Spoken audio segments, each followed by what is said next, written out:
property geophysical self, we would simply implant your memories into a new. It's all about the parts, and everyone wants them. Whether it's from the latest in designer brands, or whatever you can afford. This is what's in, and this trend is here to stay. I mean, let's face it, no one wants to be like them, entirely organic. No one wants to get sick and old and die.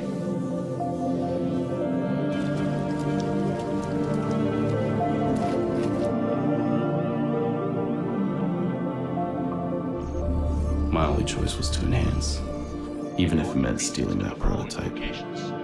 This chip is going to revolutionize the world in so many ways. How was I supposed to know the damn thing was classified? Now the whole world was after me. The feds, G-Corp, even the Reapers could smell something special inside me. So now I'm in Bangkok. Figured it was my best option. Unfortunately, being here wasn't enough. I was still being followed. I needed to blend in, disappear. So I headed to the nearest street market I could find. You can get anything you want here. From the tuk-tuk driver selling yum-yum chemical massage, to the latest and greatest in virtual drug programs, robot helpers, holographic suit emitters. You name it, they had it.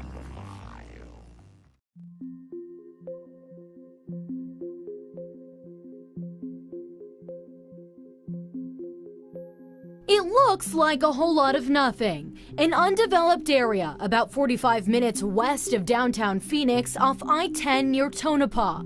But this land is now in the hands of one of the richest men on earth. I have a dream that every child in America will attend a great school. One Bill Gates, and his plan is a big one. Belmont Partners, an Arizona-based real estate investment group, says a firm owned by Gates dropped a whopping $80 million to kickstart the development of a brand new community there called Belmont.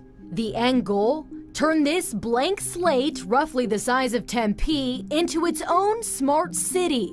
Driverless cars, digital networks, data centers, you name it. Bill Gates is known for innovation and those kind of things, and I think he picked the right location. He's coming to Arizona. Ronald Schott of the Arizona Technology Council says this spot, while remote now, is a good one, in part due to the proposed I-11 freeway, which would run right through Belmont and connect to Las Vegas. Finally, Arizona is getting recognized for being a place for innovation. 3,800 acres will go towards office, commercial, and retail space. 470 acres for public schools, plus room for 80,000 housing units. Their goal is to try to make this the most positive state to do business in and advocate for the technology industries. Now, with the exception of those details I just talked about, the attorneys representing the investors are staying pretty tight-lipped.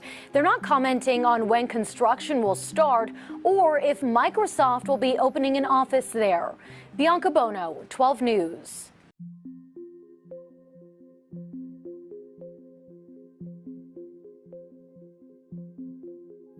What we're going to be talking to you about now is how we are going to be working with the energy of the Earth grid system. It's important that we recall and remember ourselves as creative or co-creative beings. What's happening right now is that we're being called to action. So here they are, the dodecahedron and the icosahedron interpenetrating each other, one face through the other face. Now, something interesting that I would like to show you, the dodecahedron is the short part of the phi ratio, and the icosahedron is the long part of the phi ratio.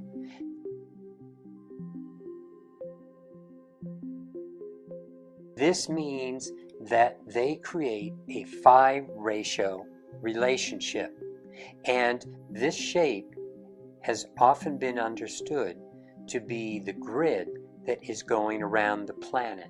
And when I say grid, I mean the energy flows of the planet, just like within our body we have a nervous system, and we have a circulatory system, we have the meridian system. All of these are systems that allow for the flow of energy. Well, the Earth too has flows of energy, but suffice it to say that the dodecahedron is a critical element in aligning everything in the physical dimension with the higher etheric dimensions and the physical body and the higher dimensional body, often referred to as the Christ body. The dodecahedron is essential for that transformation of energy so that we can truly link up with the higher realms of who we are and being able to express our lives and be creative beings with the use of this particular geometry.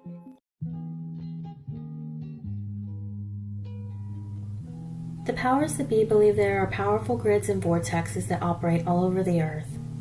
They believe the Earth grid links these portals through a powerful grid which resonates light or energy as a doorway between the worlds. This Luciferian concept is trying to use the Earth as a dimensional gateway to conjure up the fallen ones. In this segment, we will be looking at the crystalline grid, also known as dragon or ley lines. We will also go over smart cities, 5G, and the rapid move in technological advances to make these smart cities possible. The pyramids, which are all over the world, not just Mexico and Egypt, hold a resonance of crystal light which are built of granite, which has quartz in it. The ancients constructed pyramids, temples, standing stones, and stone circles to align energy with the stars, creating dimensional gateways for these beings to travel from other worlds into our dimension. They called these beings the serpent or dragon people, and I call them the fallen ones that are mentioned in the Bible and the Book of Enoch. According to the ancients, these beings are the ones who instructed them on how to create these gateways. Today we can see the same storyline being played out, only this time advanced technology is being used. Kundalini is a practice where one raises the serpent energy within. The Luciferians also believe they can raise the Kundalini of the Earth by using what they call the chakras or energy vortexes of the Earth. These energy vortexes on the Earth are called serpent vortexes. These portals are spiraling vortexes that spin clockwise and anti-clockwise. This spiraling energy is called serpent energy. It's obvious to see these energy vortexes were created long ago by the fallen ones of this world, as we discussed in my previous videos concerning the ancient one world religion. On the Earth, there are major portals such as Uluru in Australia, Mount Kailash in Tibet, Machu Picchu in Peru, the Giza pyramids in Egypt, opening portals like the Light City in Antarctica, which are being reactivated for the Earth changes that are to come. Often there are people who are called Councils of Light that work at these portals, as they believe they are dimensional doorways that the ground crew can access this energy from. They also believe the electric vortexes are male energy, giving emotional and physical charge and stimulating the consciousness. And the magnetic are female energy, which enhances psychic perception and the subconscious. Electromagnetic vortexes combine both energies, providing balance. Since the female energy has been suppressed for so many years, this may be why we see a rise in feminine and transgender promotion. I will go more into this agenda in a future video. With the final goal of becoming self-made gods, they plan on creating heaven on earth and eternal life with the fallen ones. So as we go over this information, I will leave you with this question. What happens to the people who decide not to take the chip? What happens to the people who don't want to swallow nanotech pills to stay alive? What happens to the people who want to stay organic and opt out of living in these smart cities? Luckily for us as Christians, this has already been written, and we already know what the outcome will be. But these are questions that we will face, and these are questions that you need to know the answer to.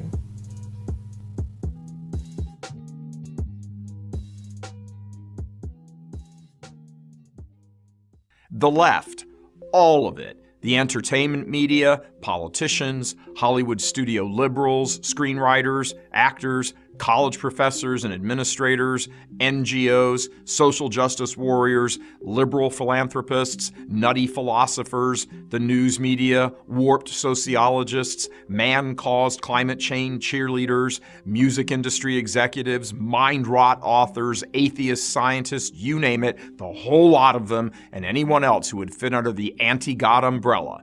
They collectively comprise the Luciferian left, and that is to say, the ruling elites of the culture who reject God and morality and seek to destroy any vestige of decency left in society. It has taken them a couple of generations, but they have managed to accomplish just about everything on their bucket list that you could imagine.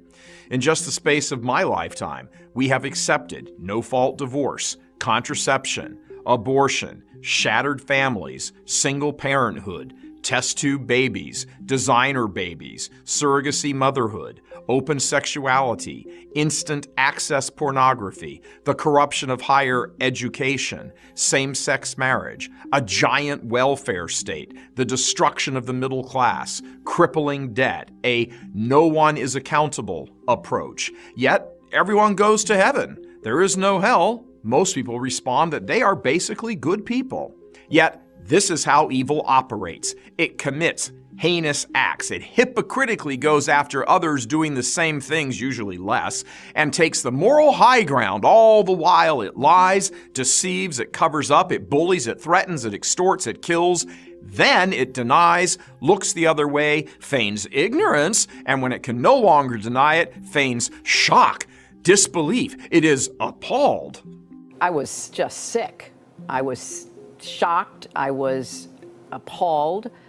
This whole Luciferian leftist mentality has more than crept into the church. Think about the gay priest sex abuse cases where psychologically disturbed men were accepted into the seminary and then proceeded to rape teenage boys by the thousands. What did leaders do? They promoted them, protected them, lied about them, covered for them, looked the other way, pleaded ignorance, then when finally caught and trapped, pretended they were ignorant and not vigilant enough.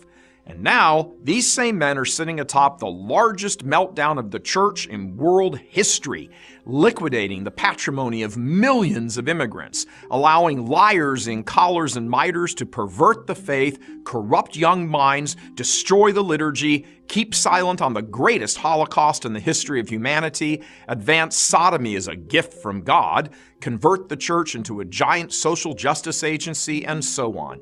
They promote much of the same anti-God agenda as does the Luciferian left. Man-centered climate change, world peace, destabilization of countries in the name of fighting poverty, backing the distribution of population control programs with government funds saying, well, we have to work with those people.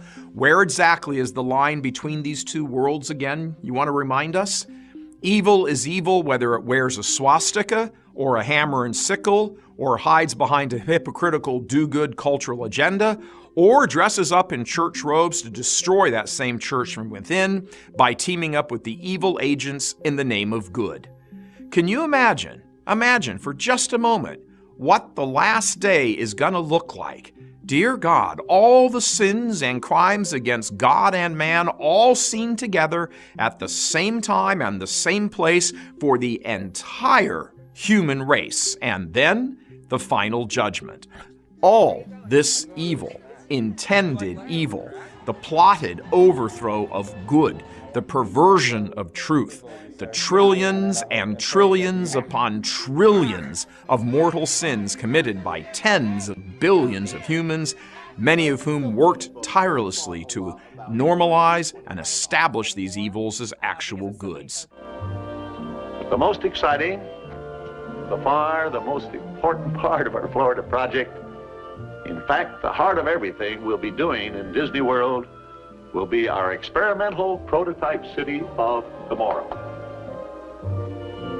We call it Epcot, spelled E-P-C-O-T, Experimental Prototype Community of Tomorrow. Here it is in larger scale.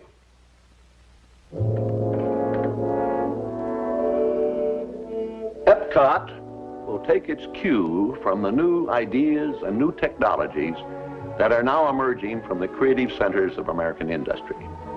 It will be a community of tomorrow that will never be completed, but will always be introducing and testing and demonstrating new materials and new systems. And Epcot will always be a showcase to the world for the ingenuity and imagination of American free enterprise. I don't believe there's a challenge anywhere in the world that's more important to people everywhere than finding solutions to the problems of our cities. But where do we begin? How do we start answering this great challenge? Well, we're convinced we must start with the public need. And the need is not just for curing the old ills of old cities. We think the need is for starting from scratch on virgin land and building a special kind of new community. So that's what Epcot is, an experimental prototype community that will always be in a state of becoming. No city of today will serve as the guide for the city of tomorrow. Epcot will be a planned environment, demonstrating to the world what American communities can accomplish through proper control of planning and design. Epcot begins with an idea new among cities built since the birth of the automobile. We call it the radial plan. Picture a wheel.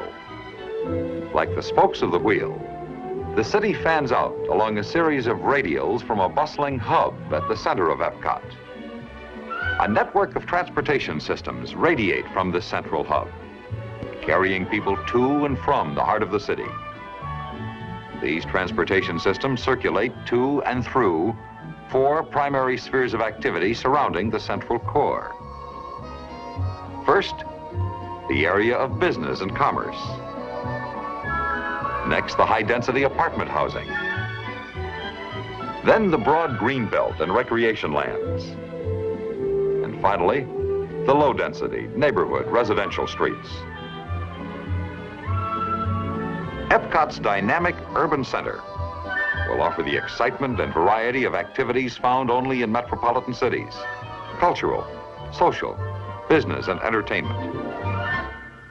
The Venus Project is a veritable blueprint for the genesis of a new world civilization based on human concern and environmental reclamation. It proposes a holistic social design in which automation and technology would be intelligently integrated to maximize the quality of life rather than simply profits. Undesirable behaviors are products of long exposure to detrimental environments. If we wish to surpass the limitations of our present-day society, such as war, hunger, poverty, and bigotry, we need to make changes and arrange society very differently. Most of our problems today are technical, but we still look for solutions through political means in a monetary system. We have the resources. Money is an interference because it limits our ability and it limits our dreams. Modern society has access to highly advanced technologies and can make available food, clothing, housing, medical care, a relevant educational system, and at the same time develop a limitless supply of renewable, clean energy such as geothermal, tidal, solar, wind, and more. The solutions lie in the intelligent and humane application of science and technology and more appropriate resource management in order to supply goods and services to everyone equitably, enabling the entire global population a very high standard of living. We don't have enough money to accomplish this, but we do have enough resources. If we initiate what Jacques Fresco calls a resource-based economy, this is where all goods and services are available to everyone without money, credit, barter, or servitude of any kind. Imagine the possibilities of an unprecedented mobilization of scientific and technical alliances. The Venus Project would start with a systems approach to city design using highly effective construction methods, emphasizing the conservation of resources. The first city would be a huge research center, making automated systems for the next city. It would be a place where we would disseminate information as to what sustainability really means for the future. The aim of the city is to constantly maximize existing and future technologies, with the sole purpose of enhancing all human life. The point is, you have to learn how to expect change and how to step into the future without pain. And how long will it take to build these cities? Well, I would say it would take about approximately 10 years to change the surface of the earth with multiple jigs and giant machines, not bricklayers, plasterers, high-tech systems, about 10 years. Big garden cities all over the world. But we'd have to level most of the old cities and mine them for steel, glass, whatever we can get from them. After we level the cities, we might keep a few cities as museum cities to show people what people used to live in, to show kids of the future what the world used to be, just as the pyramids would be preserved.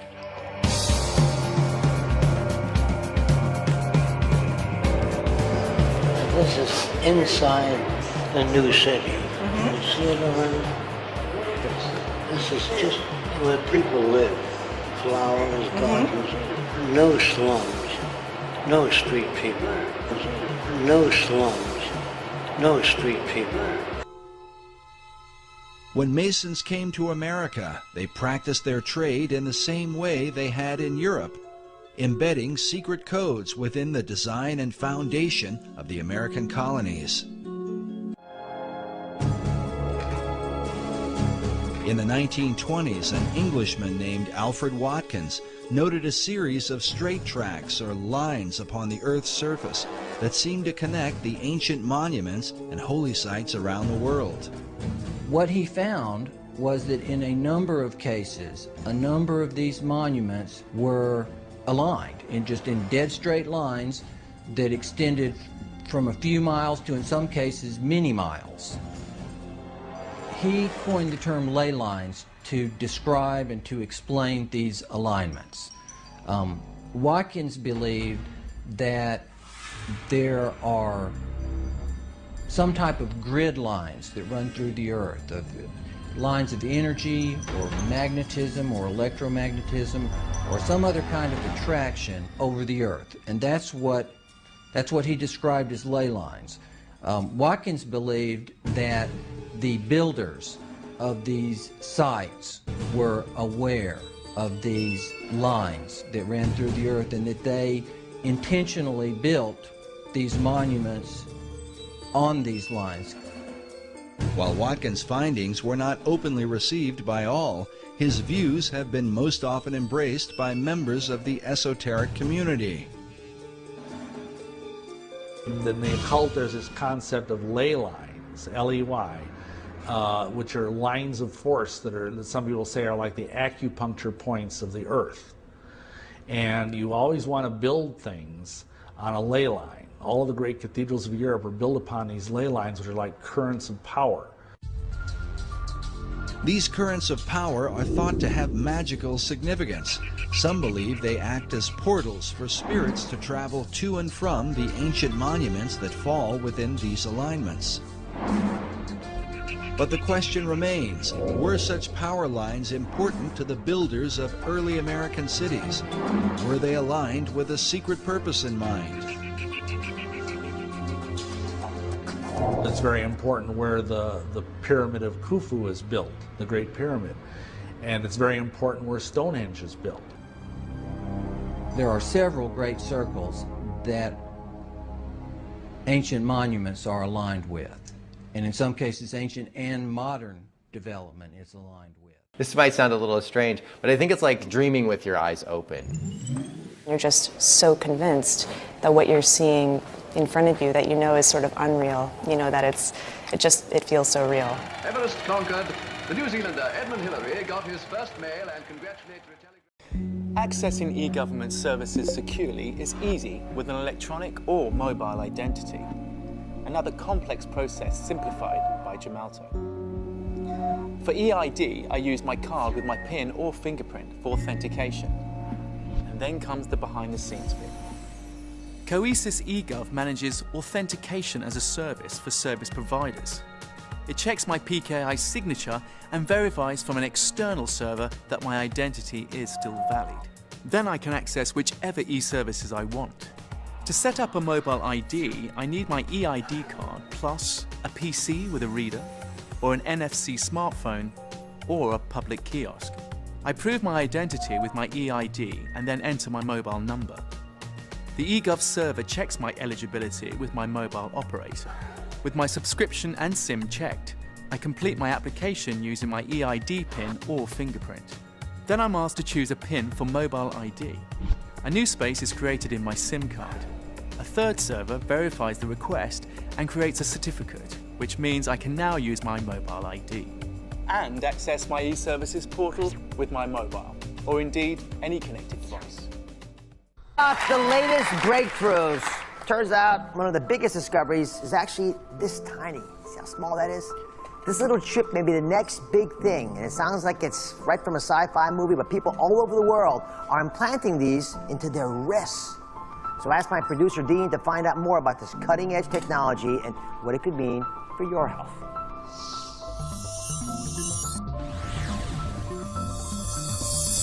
Whether it's our smartphones, our watches, our fitness trackers, or our Bluetooth headphones, it's clear that technology is not just part of our lives, it's running them. It's how we buy things, watch things, how we date, stay safe, even how we travel. Paul? Cool. We're so attracted to our devices that they're basically becoming a part of our bodies. But what if they really could become a part of our bodies? Well, guess what? They can. Meet the RFID microchip. This tiny chip, which can be implanted into your wrist, yes, I did say wrist, uses short-range radio frequency identification, similar to the tech used to track your pets or your phone. Once implanted in your body, it could identify you as you pass through the airport, open the door to your home. It could even be used to buy groceries at the supermarket. Now, your driver's license, passport, keys, and wallet are all inside your body, contained in something the size of a grain of rice. I know it might sound like sci-fi, but it's not. 10,000 people have already been chipped, and the number is growing. The possibilities are limitless, especially when it comes to your health. Imagine you're rushed to the hospital without any identification, but with just one scan of your chip, doctors know your name, date of birth, medical history, insurance, blood type, allergies, even the medication you're taking.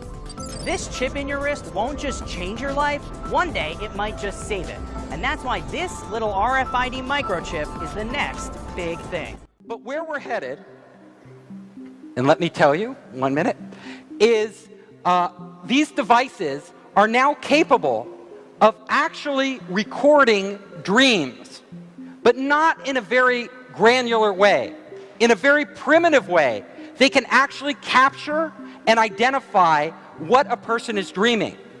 That is just the beginning of where we are headed. Right now, scientists in laboratories around the world are developing brain chips.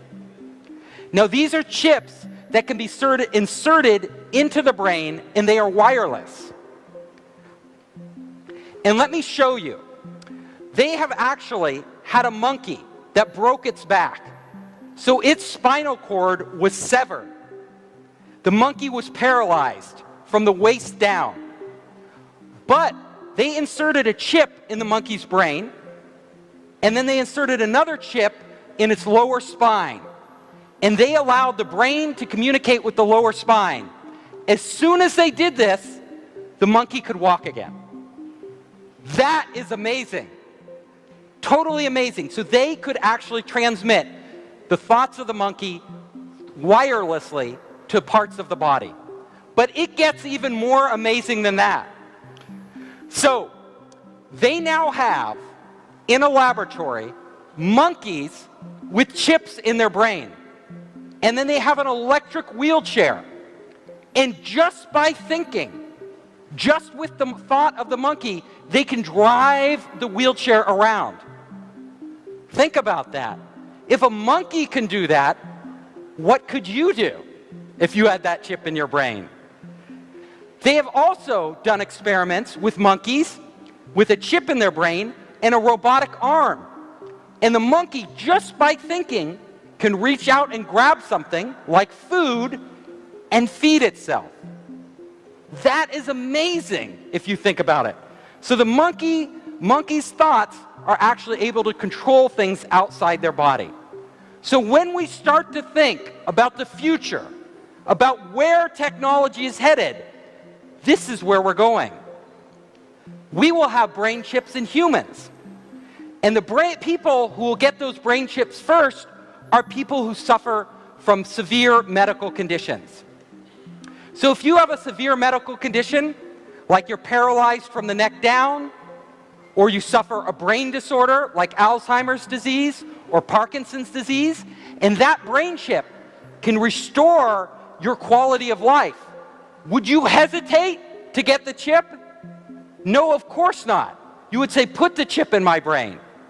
So that is starting right now, these experiments. And even more interesting, scientists have done experiments with rats, and they have chips in the rat's brain. And what they did was they taught a rat how to do certain things. And when the rat did all these complex things, it could get food. Now, it took the rat weeks to learn that. Weeks. But then they hooked the rat's brain chip to the internet. And they had another rat in another city. And instantly they connected those two rats' brains. And do you know what happened? The other rat knew how to get the food right away. It didn't have to learn anything. The knowledge was transferred from one brain of a living animal to another brain. That is amazing. That opens up a world of possibilities, because if they can do that in rats today, imagine 10 years from now what they can do in humans. And we will go there. So, mind-to-mind communication. This is something of science fiction that we all read about. But this is actually possible today, as I just showed you. So there will come a point where if we have a chip in our brain, and you out there have a chip in your brain, we can communicate. We can communicate without talking. We can communicate when you're halfway around the world. And we can exchange knowledge.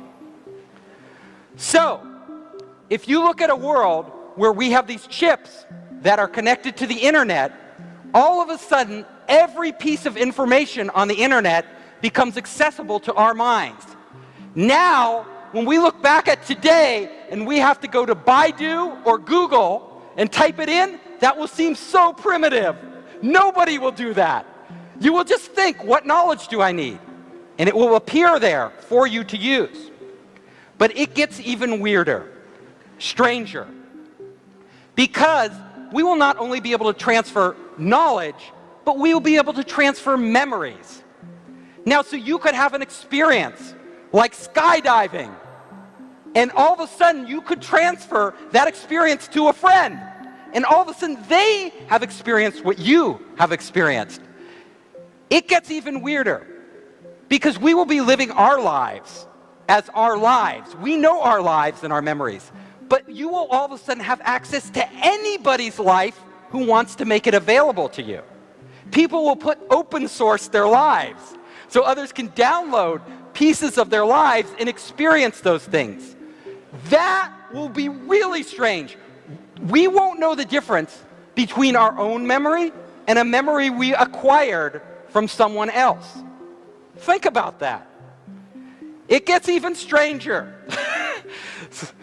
So, all of us are here learning at SEEBS, right? Getting EMBAs and MBAs. Well, this will be obsolete, because SEEBS will literally be in the cloud. And you will just download from all the best minds in the world whatever you need to know when you need to know it.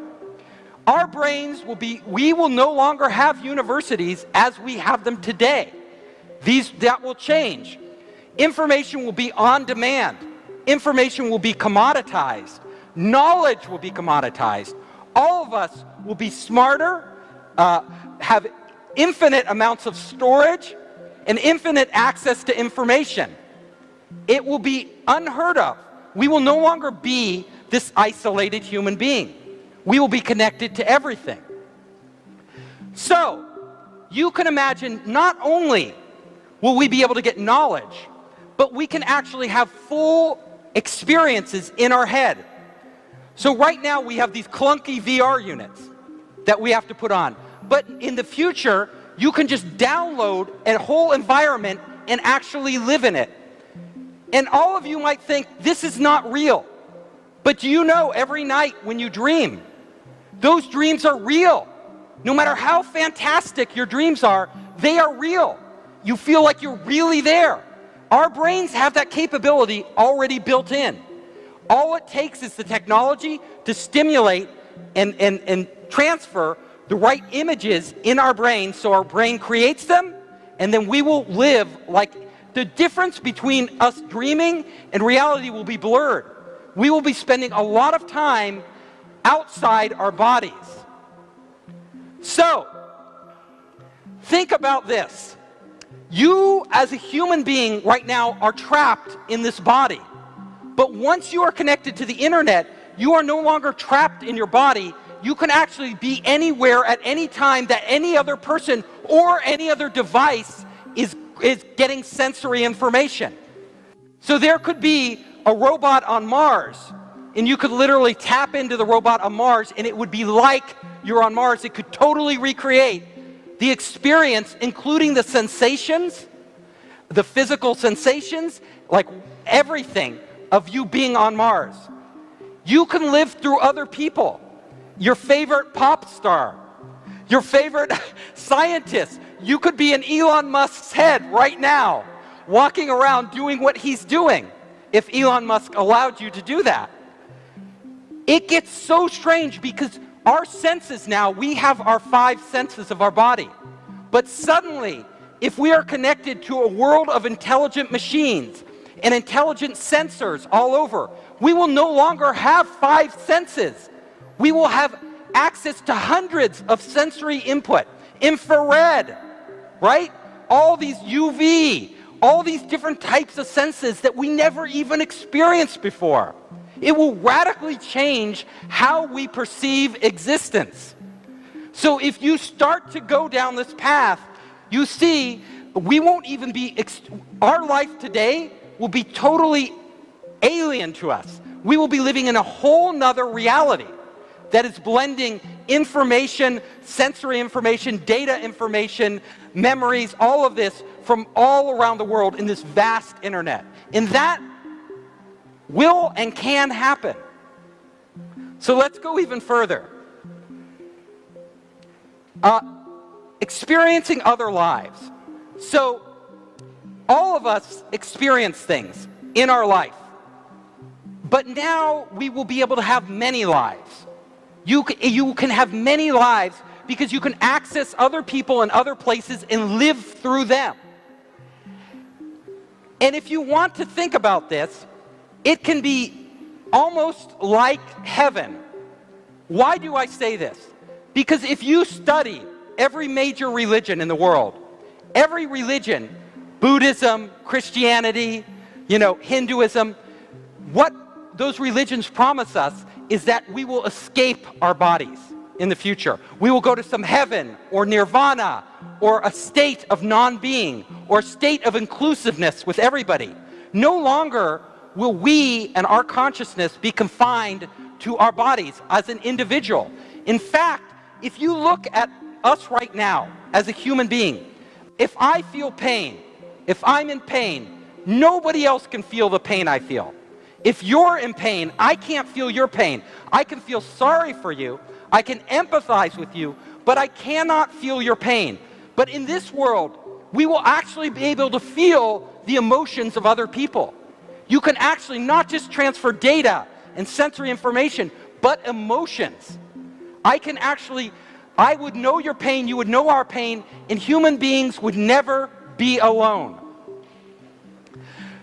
So, we will come to a point where we, as gods, like gods, will be creating our own reality.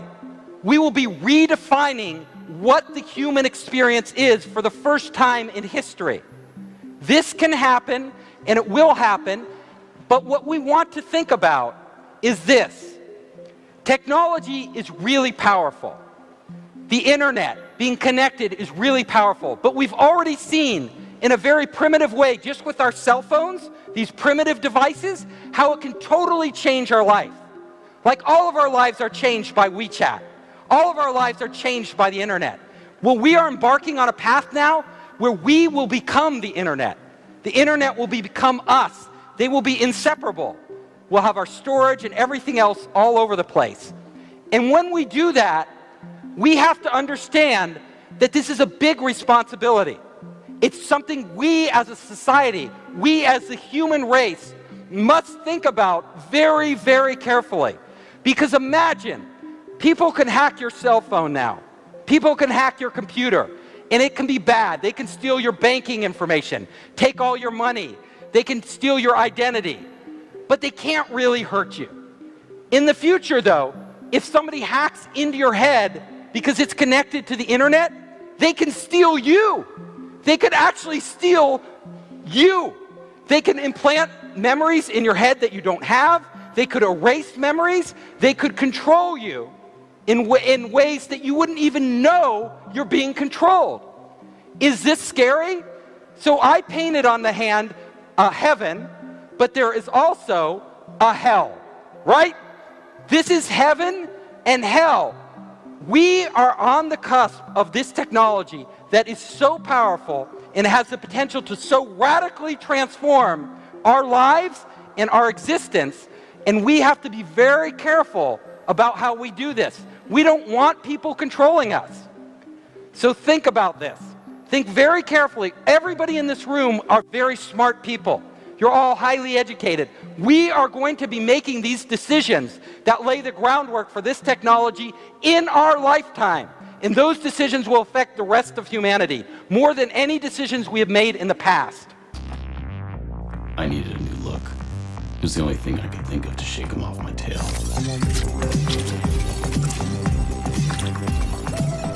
Replacing my eyes was the easy part. My skin, not so much.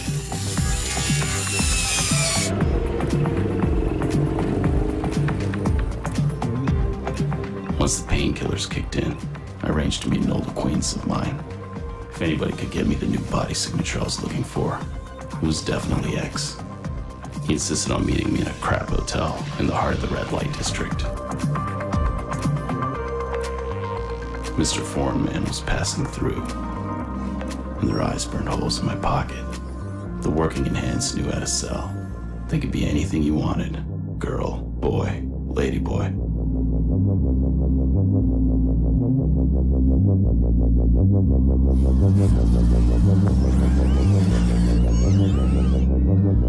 I figured I should get off the streets, so I brought Plexi to the hotel room as I waited for X.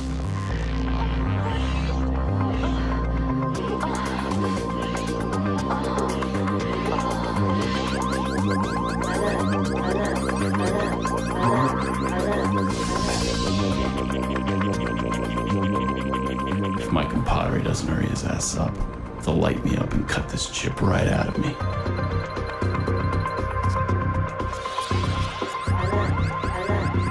Great timing, X. Looks like you just sealed my fate.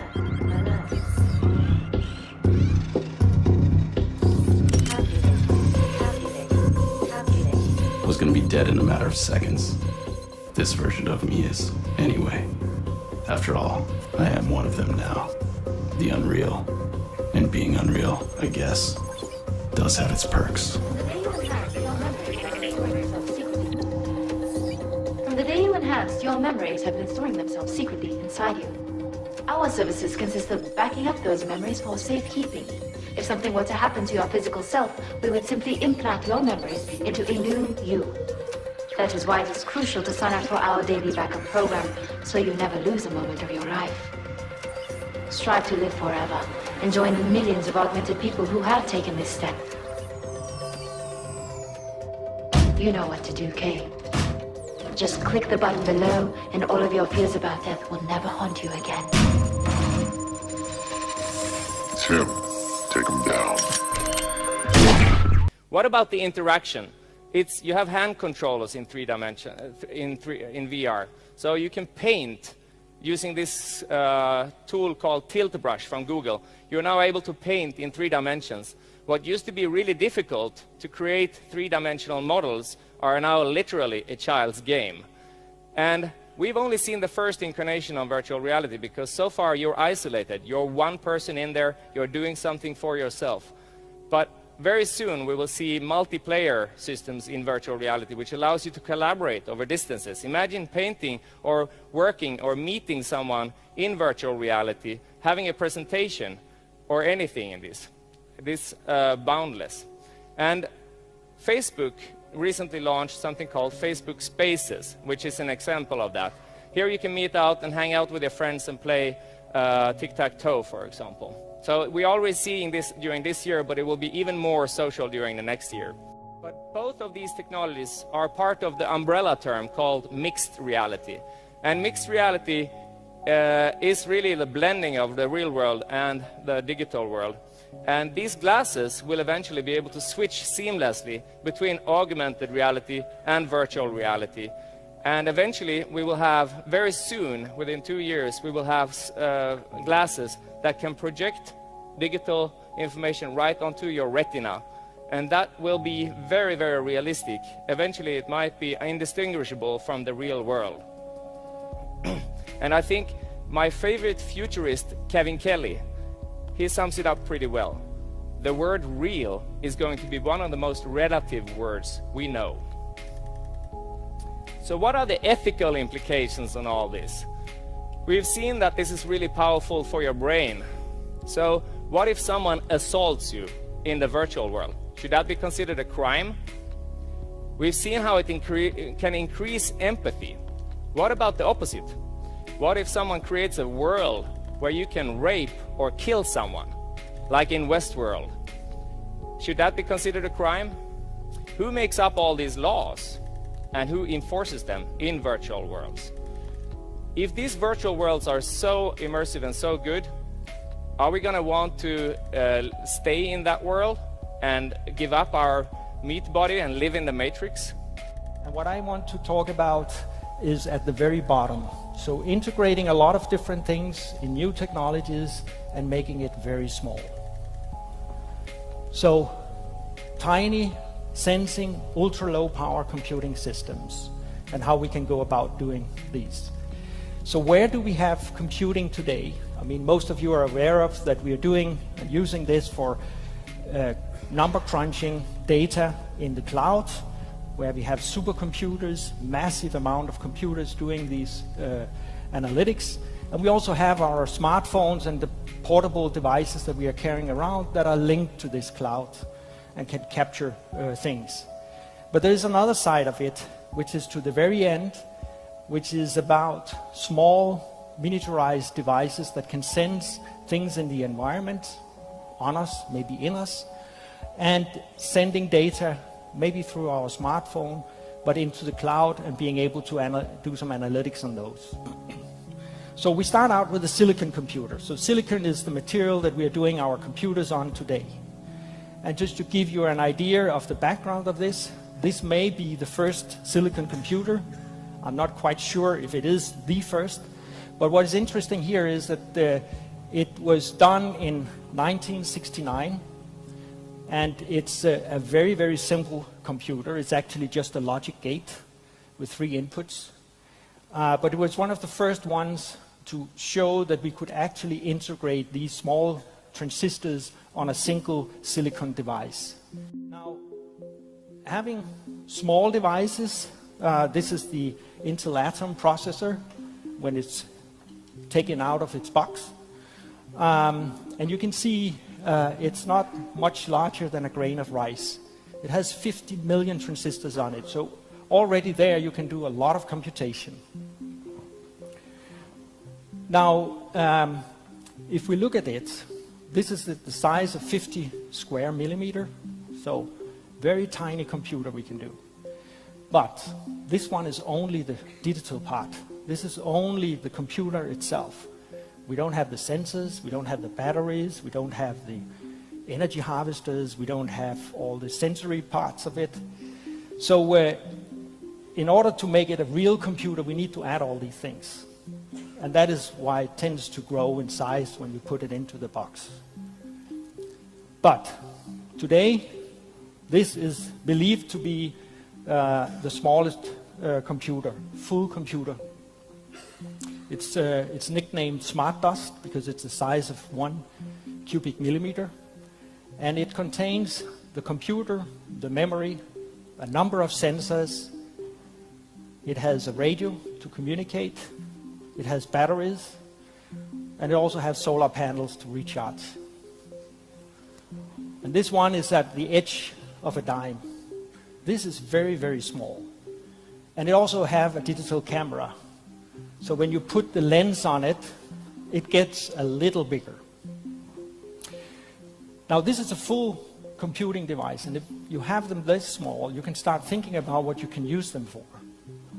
And one of the things that this one is used for, or intended to be used for, is actually getting computing inside your body. So what you see in this one is the computer up here, and then the antenna. A very small antenna, but still strong enough to be able to transmit signals from inside the body to the outside.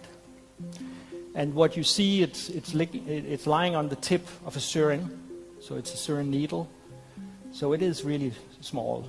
And the group behind this is intended to get those kind of devices into circulating our body to try to hunt for diseases and sending out messages about this. Now this is small. I think we can agree on this. But thinking about doing computation inside your body and try to have things circulating around, why not try to take another approach? So instead of trying to build silicon computers, actually try to use the living material itself and turn it into a computer. Now actually, a biocomputer is something like this. So this is an E. coli bacteria. A lot of chemical processing going on inside of it. Looking at it from a computer science perspective, for me, it looks like a computer. Why? Well, because if I look at it, it actually has the ingredients that I want to have in a computer. It has sensing capabilities, so if molecules from the outside gets into the cell, it can trigger it. It can do some computation, and based on that, it can make a decision of, for instance, producing another type of protein. Now, if we can do computers like this, then on a square millimeter, we can have 1 billion of them. So now we start getting really small. How do we then program these things? Well, I would like to program them the same way that I program my computer. So I want to be able to say something like that if a disease is detected, then release drug to cure, otherwise do nothing. So do it work? This is an example of what we may see in the near future. So for this one, it's an example on what is popularized as the living pill. So the idea is to look at diseases and figuring out whether you can actually reprogram cells to find and cure diseases in your body. In this example, it's a case of psoriasis, and when you have lesions, you get these red spots. But if you look at it, when this happens, there are some special molecules that are actually present, and it's possible to reprogram a cell to detect those biomarkers. So how does it work? Well, when the lesion is there, it actually releases some markers for this inflammation process, and the cell circulating around, getting to this point, detect those, and then it starts fabricating the drug that needs to be used to actually counterfight the inflammation. Now, I have a reference there. There is an article about that. This has been done as an experiment in the labs. It's not fully running inside your body yet, but we will see things like this. People are working also on using similar techniques to cure cancer or certain types of cancer, which is a much more complicated problem. So, so this is an example of where we go or may go into very, very tiny computing devices. But the real question is, how do you survive in environments like this? So before I get into all this, I'm not a tech person. I'm a reluctant tech person. I'm a behavioral scientist. I'm interested in how people make decisions and how individuals get together in small groups and then in larger groups and make decisions. And so all of this stuff that you're going to see, this is a behavioral scientist's attempt to try to get large organizations to make change. Because like Chris was saying, I think the change that's going to happen in the world, the positive change, is going to come from large, boring, traditional organizations. Okay, so preamble over. This is what we see every day.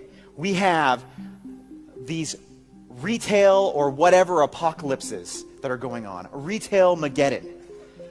And the reaction to these headlines in almost every single organization, I don't care what you are, religious, academic, or a large organization, or anything in between, your reaction to this is to go, oh man, we're in deep, deep trouble. I know, what we'll do is we'll start an innovation lab. And you hire a guy that looks probably like me, and you set up shop somewhere cool, usually Silicon Valley. And if you drive from San Jose in the valley all the way up through Oakland, you will see a microcosm of every single organization on the planet. Because they're reacting to their Mageddon. And the only thing they can really think to do is to hire a bunch of people and put them in a space somewhere and let them get weird 3D printers for some unknown reason. And put QR codes on their head. And then what happens is these executives then come by and they go, great guys, we've got innovation all figured out. Look, let's all go to Silicon Valley or Berlin or whatever cool hipster place there is, and let's go look at these kids working in these innovation labs. You may have been on one of these zoo tours yourself, where you like look at them and like, look at that one. Isn't he funny looking? He's wearing shorts on a Tuesday. But much like Mary Poppins, as mysteriously as it arrives, they vanish, because they weren't tied to anything. The real problems aren't tech problems. The real problems are people problems. And these innovation labs, the way it's structured, do not solve people problems. Their focus is on making weird stuff. Success, but it doesn't actually change the organization. So, with my frustration with all of this and how to make big change happen in a large organization, I started to really apply the academic principles that I had learned and the things that I had been studying and create a system. So the system is this, and we literally do this. Story. We hire professional published science fiction writers, Lowe's, Fortune 40, home improvement company, based in North Carolina. We hire professional published science fiction writers. We give them all of our marketing research and trend data, and then we send them out on different directions. 2 years, 5 years, 10 years down the road. And then we give them the primary location of the story. Cleveland, Ohio, for example. And that's the only direction we give them.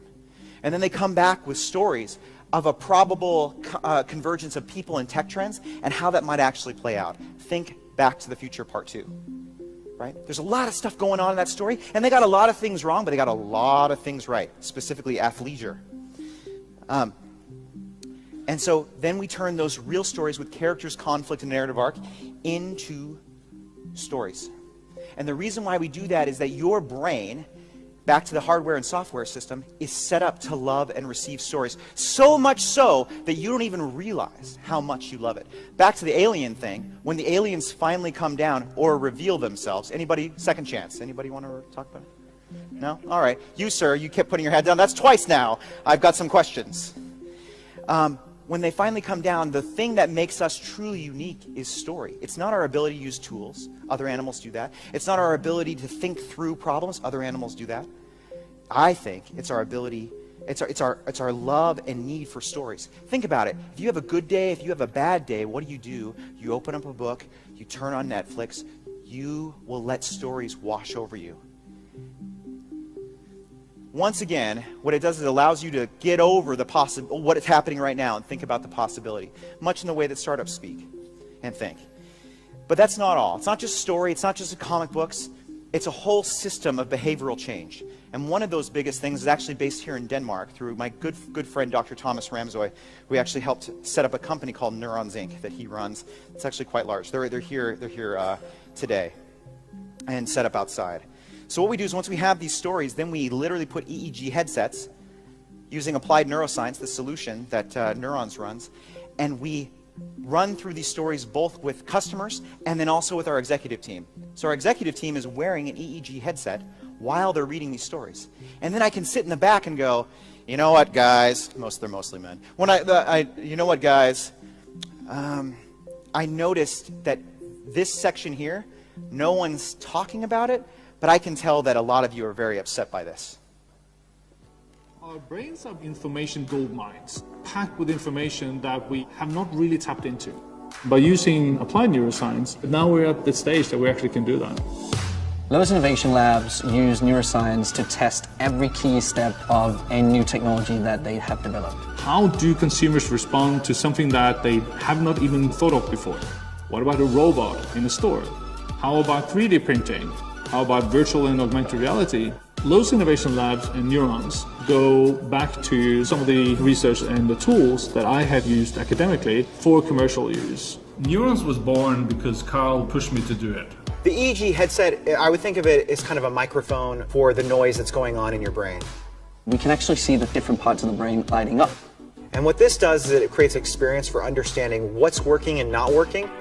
The combined EEG and eye tracking is a huge deal for market research. We can now understand how people feel in the second they do something. Before we had to try and ask them how they felt, whereas now we can see how they feel.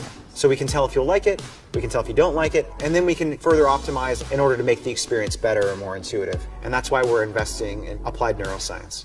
Neuroscience allows you to peek into other people's heads, to measure things that they're not able to verbalize very well. We are actually able to understand how the brain responds to human-robot interaction. This is something that nobody has done before. It's absolutely stunning. Not long ago, shoppers came to expect that they could buy anything, anytime, from anywhere. They were willing to trade the ability to see and touch what they were buying for convenience. Now we're on the verge of the next major shift in customer expectations. Technologies like augmented and virtual reality will soon become mainstream. But there's a catch. You need 3D content to bring these experiences to life. This chair is actually a high-quality three-dimensional model, brought to you by Lowe's. When we first set out to transform Lowe's product catalog into 3D, we realized we would have to build something revolutionary. So we created Lil 3D, a scanning and content management system that brings together leading-edge machine learning and a state-of-the-art back-end system. It creates 3D models at a quality once only seen in Hollywood and automatically converts them to suit channels from web browsers to virtual reality headsets and even 3D printers. Lil 3D's assets power experiences that would otherwise be impossible. If you want to create a virtual reality storefront, or a smart object recognition algorithm, or if you want to radically transform your online presence, now you can. We built the first autonomous robots that are in use in stores. They're in use in Japan, through our friends and also in other stores in the US and in Latin America, through our friends at Fellow Robots, which is a Singularity University company. And we were able to construct these from scratch with them using narrative and using applied neuroscience. And we've even partnered with DARPA for some of these applied neuroscience studies too. Life is about human connection. Our strongest bonds are with family, but you can't always be there with them. And calling doesn't give you that same feeling. There are a lot of things you enjoy doing together that you can't do through a call. So we made Omni, the robot that makes these things possible, even if you live miles away. Omni isn't like a phone call or ordinary video chat. You're there in the robot. You have the control to move and look around. And this frees up the other side from having to stop and answer a call. You can just join in no matter what they're doing. No more phone tag or scheduling a call like a meeting. Our testers are using Omni to do awesome stuff like cook together, hang out for a barbecue, or even watch a whole movie together. It's the stuff they'd never do with Skype or FaceTime because it's just way too cumbersome. And the coolest part is that none of this was planned ahead of time. As soon as they got the bot, these experiences just happened naturally. We wanted to make a home robot that's not just a toy, but something built to last and be truly useful week after week. Our design philosophy has two main parts, and the first is to maximize the human connection. So Omni is made to be human height to give you that most natural view of the world. And people on the other side can look straight at you and talk to you just like normal. We really wanted to enhance presence, that feeling that someone's there with you. So we designed Omni with a moving neck and a seamless control interface we call Motion Map. The neck may seem subtle, but we found it really makes the experience a lot more engaging, a lot more human. Do you play with Barbie anything? It's okay. We are amongst friends here. I play with Barbie a lot. This is Hello Barbie, a new product. And I don't know, I won't show this slide. This gentleman have a nice interview with Barbie here. I want to be a Oh, wait a minute. Wait a minute. I want to be a scientist. Eureka! A scientist. I think science is so amazing. Why do you want to be a scientist? I always really liked chemistry and physics in school. The study of physics is incredible. Take gravity. You can't see it, but the second you trip, it's right there to pull you down. Did you ever fall or trip on something? Yeah, unfortunately, all the time. It happens to me all the time. That's gravity, pulling you down, sometimes with an ouch. What do you like about it? You can almost take her out for dinner and almost, you know, have a sort of... I'm not combing her enough. Anyway, it's sort of a Trumpian Miss World quality of discussion going on there. But it's okay. It's okay. And this is also an ecosystem. I mean, the computer inside this plastic doll is something you did your serious grown-up work 10 years ago at work. It's Wi-Fi. It's natural language processing. Some kind of AI is happening here. You know, all sorts of technologies we didn't imagine in this little thing come to. And this is a bigger ecosystem if you think about it. You know, if you want to design around it, we heard several examples. What if, as we heard yesterday from the crime experts, what if the kid expresses that, oh, hi Barbie, I'm a little bit hungry. Yummy, yummy. You know, and Barbie goes, Barbie is cloud connected. This is cloud computing. Google is there are ads, and there's Amazon with drones, and hamburgers starts come to kids across the schoolyard. Is that okay? Yeah, is that the design we want? And what if the hamburger is stolen, and Barbie records it? Records the face, there's face recognition, and Barbie calls the police. Hi, is this the police? It's Barbie. You know, this you're laughing, this is doable. Let's do it. I mean, we can just code it. And there's face recognition, the pictures are sent to the police, done. And what if Barbie senses how you feel through her skin, through the plastic? I know it's science fiction, but you know, you have to think about it. By the way, it's not science fiction, because Neuralink is developing ultra-high bandwidth brain-machine interfaces to connect humans and computers. This is where Elon Musk puts his money lately. This dude connects to another dude in another room with telepathy? No, with electricity. And they're playing 20 questions. They can recognize yes and no. With brainwaves today, we can recognize your identity quite okay. Maybe that's your next single sign-on on your computer, I don't know. But this is possible. And this lady, she's paralyzed. And she's controlling that computer. How? She imagines moving her arms. Imagines. Thought power. This is the fastest brain-machine interface today. 8 words per minute. Because, you know, our brains won't develop much more. I mean, the next 1,000 years, this is as it is, sorry. But they will be connected. You will know the math of the world. You will know all the facts. And you will maybe, you know, go, this is not the presidential election you're looking for. And things will be good again. I have no idea. But science fiction is becoming science fact very, very fast. And then, you know, as a designer, I'm looking at these advancements. You've seen this already, right? It's all fantastic. But there is a human relation. It's a bigger ecosystem. There's humans involved. When they started to kick that dog, people started to call in to PETA. Wait a second. Yeah, PETA deals with actual animals. Actual animals. We're busy. Can you go home now? But you see, people have relations to these things. We are humans. We have emotions. We have empathy. The technology and humans grow together. We need to design that world. And many of you are aware what human-centered design is, right? It's a sort of methodology that drives really good design. And if you want to do that, you need to consider what's human-centered, in some years. What's human? What is human? 2040. What's your business model when there is transparent wood from Sweden? I lived in Sweden. Yes, we have transparent wood, at least in the Uppsala University. You know the metal aluminium, otherwise known as non-transparent? Transparent. Also very cool stuff. And otherwise known as very transparent glass, now as solar cells. And we talked about user experience. What's the user experience of energy? Well, that's it. We just demonetize it, as we talked about. You have a house, you have a window, cool. You can charge your Barbie doll. And the house, and your Tesla, and everything around you, your neighbor's car, and everything. So where do you make money? And if that sounds like science fiction, it already happened. On March 11th, California was getting as much power from solar, so the wholesale electricity prices turned negative. And we need to express these business models. We need to think about the futures because they are closer since they are accelerating faster. I'm working for a big company, and 50 years ago, we're 45 years old, we could say, hey, we're going to live forever.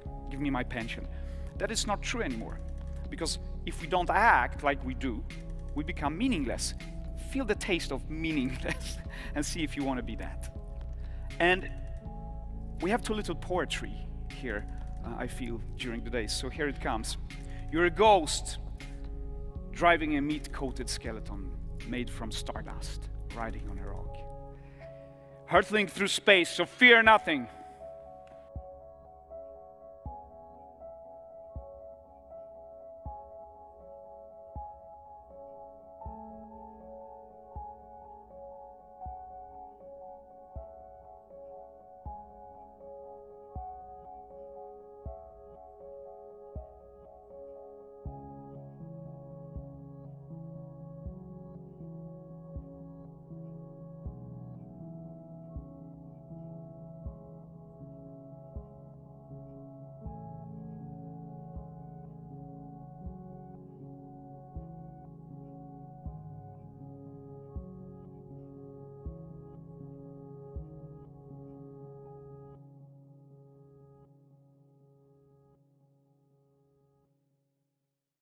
So what the heck is supposed to be so special about 5G anyway?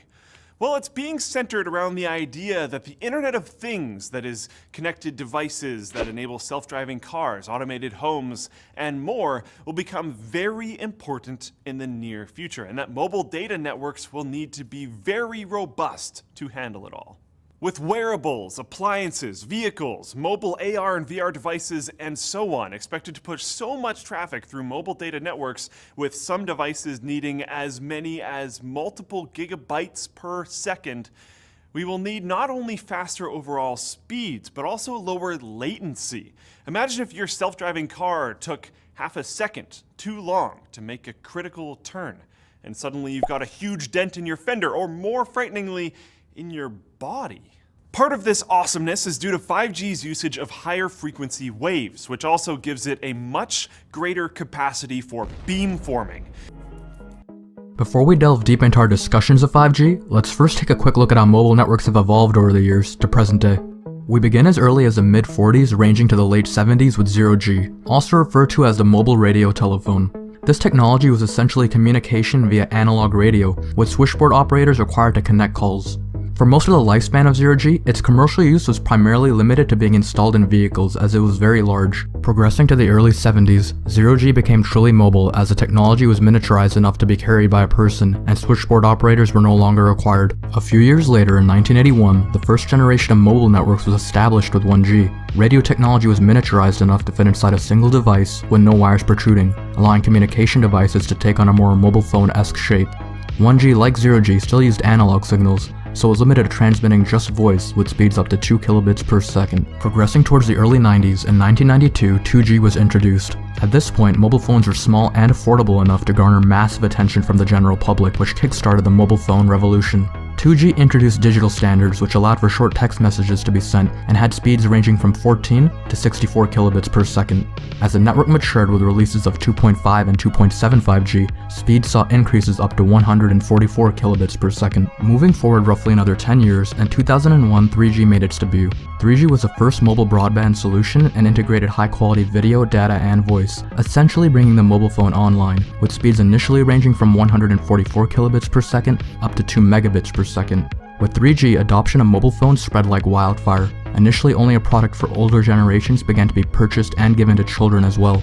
As 3.5 and 3.75G standards were rolled out, speeds saw upgrades ranging from 2 megabits per second to 10 megabits per second. Once again progressing 10 years to 2011, we arrive at our current generation of mobile networks, 4G, a true mobile broadband solution. Whereas other generations of mobile networks have added new functionality to our devices, 4G's primary purpose has been to bring faster speeds. This generation has created a world that truly revolves and connects around the mobile experience. Long-term evolution, shortened to LTE, is the first phase of 4G, with minimum speeds of 10 megabits per second, ranging up to a theoretical 100 megabits per second. Now, those theoretical speeds in the majority of covered areas haven't been achieved as of yet. We'll continue our discussion about 4G, its future, how it will improve to reach faster speeds, and more after the next section, as the evolution of 4G is highly correlated with 5G technologies.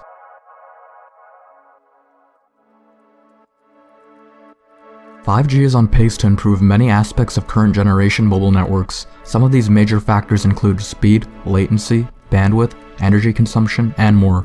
However, in order to do this requires many technologies and communication techniques working together in unison. The first of these technologies, and possibly the most important of all, is millimeter waves. From the inception of mobile networks, all devices have been in the frequency spectrum between 3 kHz to 6 GHz. Now, this wasn't an issue in the past when devices were limited to primarily mobile phones. However, with the emergence of the Internet of Things, self-driving cars, smartwatches, VR, AR, and countless other technologies requiring constant fast connections, these frequency bands are becoming increasingly congested. This rate of growth of connected devices is only set to exponentially increase, with some conservative estimates calling for over 50 billion by 2020. If all these new devices were to remain within the currently established frequency spectrum, no device would be able to get an appropriate amount of bandwidth to operate as designed, which equates to slower operation, drop connections, and all those other things we just love. Millimeter waves open up the frequency spectrum from 6 all the way up to 300 GHz, allowing for much more bandwidth real estate. Now, to make this work, the 5G build-out is going to be very infrastructure intensive, requiring massive deployment of small cells. I'm confident that the actions will lead to a cornucopia of unanticipated, innovative uses, and will generate tens of billions of dollars in economic activity. And that's damn important, because it means that U.S. companies will be the first out of the gate. And that is why 5G is a national priority, and stay out of the way of technological development. Unlike some countries, we do not believe that we should spend the next couple of years studying what 5G should be or how it should operate. The future has a way of inventing itself. Turning innovators loose is far preferable to expecting committees and regulators to define the future. We won't wait for the standards. We're already seeing the industry gearing up to seize this opportunity. Verizon and AT&T tell us they'll begin deploying 5G trials in 2017, and the first commercial deployments they're talking about are expected in 2020. And we're not done. As part of our July 14 action, we also plan to ask for comments on opening up other high-frequency bands. Many of the high-frequency bands that we will make available for 5G currently have some satellite users, as well as some Defense Department applications, or at least the possibility of future satellite and defense users. This means sharing will be required between satellite and terrestrial wireless, an issue that is especially relevant in the 28 gigahertz band. But if anyone tells you that they know the details of what 5G is going to become, run the other way. If something can be connected, it will be connected. Hundreds of billions of microchips connected in products from pill bottles to plant waterers. We must reject the notion that the 5G future will be the sole provenance of urban areas. The 5G revolution will touch all corners of our country. A lot more antenna siting decisions by local governments and tightened our shot clock for siting application reviews. America's local governments will play an important role in determining how we fulfill this national priority. You can be sure of only one thing. The biggest Internet of Things application has yet to be imagined. Sitting on top of buildings, broadcasting throughout the city, but down on the street level, the customer is being put on whatever network is in the fastest speeds. This could be an autonomous car, it could be any number of things. And so as the car moves, it gets moved back and forth between the networks into another 5G deployment, and you're getting these kind of multiple gigabit speeds throughout cities without all the fiber having to be deployed into all these buildings. It really accelerates it, makes us get to the market much faster. So 5 years ago, 10 years ago, you couldn't have imagined. Wouldn't have thought about it. No, sir, we would not have. And this is 2018, full deployment. This kind of configuration the countries in here are. And in 2020, it becomes mobile. And so this handset would be getting these. So there has to be a tremendous construction savings too, ultimately. It's a huge construction savings. You don't have to deploy all this fiber. You see this little cell site here. You're going from deploying these big cell sites and towers to deploying these all over cities. That's what Marcelo is going to show you, what this technology looks like now. So, Mr. President, if I can summarize 5G, is $275 billion of investment in the next 7 years, the creation of 3 million new jobs, and a contribution of $500 billion to the GDP of the United States. What is different between 4G and 5G? 4G, those were enormous towers that look quite ugly. We're going to move to deploy millions of this, hundreds of thousands and then millions of small cells all over the United States. The problem that we have is it takes us 1 year to get a city to give us a permit, but it takes us 1 hour to install them. And unless we can install them real fast, we're going to lose that leadership that we have today. Those huge towers, all it is now, is just a small cell. You put this on the utility poles, you put it in the cable strands, and that's all we need in order to enable. So when people ask about 5G, but they're mostly local permits, you need? Basically, we run into trouble with cities, municipalities, counties. Each one has its own idea of how much they should charge, how long should it take. How much is a federal permit? How long is that taking? Well, this mainly will go down to the cities. We're working quite well with the individual problems with certain cities. There's some cities that takes 30 days, there's some cities that takes 2 years, so it's impossible to deploy. So this is why we need to fix this. And that's what 5G, when everybody talks about 5G. Well, we can do a recommendation to the cities all over the country to get it going, and Gary, maybe they can move it faster, because this is truly a great process. But why don't we do a very strong letter of recommendation so they can get it done much faster? And we're doing that all over the country. The FCC at one time put in place to deploy these kind of cell sites, shot clocks. You had 180 days to get a permit done, or say no permit. Something similar is going to need to be done. Well, we're doing that with highways. It would take sometimes 15 to 20 years to get permits to build a small road or a highway. And we are going to bring it down, trying to bring it down to 1 year, maximum 1 year. And you have the same thing. This is much easier. So this is really much easier, believe me. The US is a leader in 4G. We launched 3G. And every country, China, Europe, is basically streamlining the process to get there faster. So this will be going into many other countries? By other companies, by you, by whom? We only operate in the US, and our goal is to basically, we want the US to lead 5G because of the speed, because of the job creation. You will if you can get your permits. Absolutely. China has much less trouble getting permits. So that's central government. Thank you, Mr. President. Great to see you. Thank you so much. Good afternoon. My name is Ellen Marks. I'm director of the California Brain Tumor Association. Few that spoke in support of this know the science, know the victims like I do. We focus on prevention of primary brain tumors, which are sadly dramatically increasing in young people with ubiquitous use of cell phones and an increase in cellular facilities. There are thousands of independent, not industry funded, but independent studies showing a correlation between cellular radiation from towers and serious health effects, including cancer, neurological damage, and a lot of different things. The $25 million United States National Toxicology Program study released this year found that 2G radiation causes brain tumors and tumors near the heart.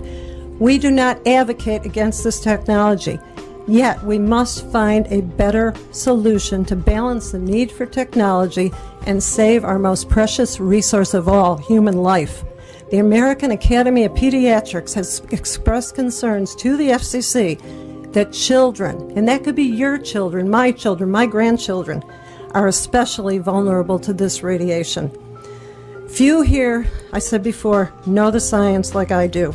This could happen to us. Please do not risk that this happen. Think tobacco and asbestos. And when you hear this industry speak, they are using the tobacco playbook. Please do not let that be your legacy, I beg of you. Thank you for your consideration. If I can say about this 5G, this is really something very new. We don't know anything about it. And here are a few examples. First of all, 5G is such a high frequency that it will be absorbed by skin alone. Secondly, this frequency will make standing wave of radiation between this epidermis and dermis. In this layer of this living skin, between this dead skin top layer and dermis, there will be formed standing wave. So meaning those cells which are there in epidermis will be in this standing wave. What this standing wave will do to those cells, nobody knows. It was never studied. And even research can go this way further, technological research, that is talk about this, that you can put several wireless devices on your body attached to your skin, and they don't need wires to communicate between themselves. They can send signals through the skin. So in this skin, the standing wave, they can send signals, and one device communicate with another device without any wires, without sending signals elsewhere, just through the skin. Save energy. Hello, my name is Dr. Ann Lee. I'm here to speak in opposition to SB 649. I attended medical school at the University of Texas Health Science Center in San Antonio and completed residency at Loma Linda University Medical Center in Southern California. Would you mind speaking up just a little bit so that everyone can hear? Sure. Thank you. Where I did my research and published papers in traumatic brain injury. Afterward, I accepted an academic position with Stanford Medical Center and was attending of the Polytrauma Traumatic Brain Injury Unit at VA Palo Alto Healthcare System, where I continued my research in traumatic brain injury. My recent focus has expanded to include treatment of neuromuscular pain and chronic inflammatory syndromes. As a medical doctor, I have read peer-reviewed papers and other studies from within the over 20,000 well-established scientific studies on the bioeffects of radiofrequency microwave radiation, and do testify that microwave radiation, such as that from the wireless facilities to be deployed by SB 649, have been shown to cause neurological damage, cardiac dysfunction, reproductive harm, immune compromise, and cancer. Our body's function is dependent on the cellular electrical stability of its organs, and this bill would maximize California residents' exposure to high-intensity electromagnetic wavelengths that are foreign to the body. Therapeutic radiation, such as pulse-modulated electromagnetic frequencies used for medical purposes, are dose and time limited for a reason, because prolonged exposure will cause more harm than good. Exposure to microwave radiation without cessation, while lacking consent, and contrary to the will of the people, will harm everyone in violation of the protection of safety guaranteed by the California Constitution. To vote for this bill would be making a grave mistake. Thank you for your testimony. Thank you. Next. We have a couple of... I just wanted to comment about what the 5G is. Maybe many of you do not understand. It's at this point we use 3 gigahertz for mobile networking. Then the 5G will introduce tens of gigahertz. It's like even 40 gigahertz. And these are no longer microwaves, these are millimeter waves. And they have, as Darius very well explained it, these have totally different biological effects. In fact, millimeter waves are used as a weapon. There are armies that use active denial systems which direct millimeter waves to the attacking enemy, and they will feel as their skin is burning.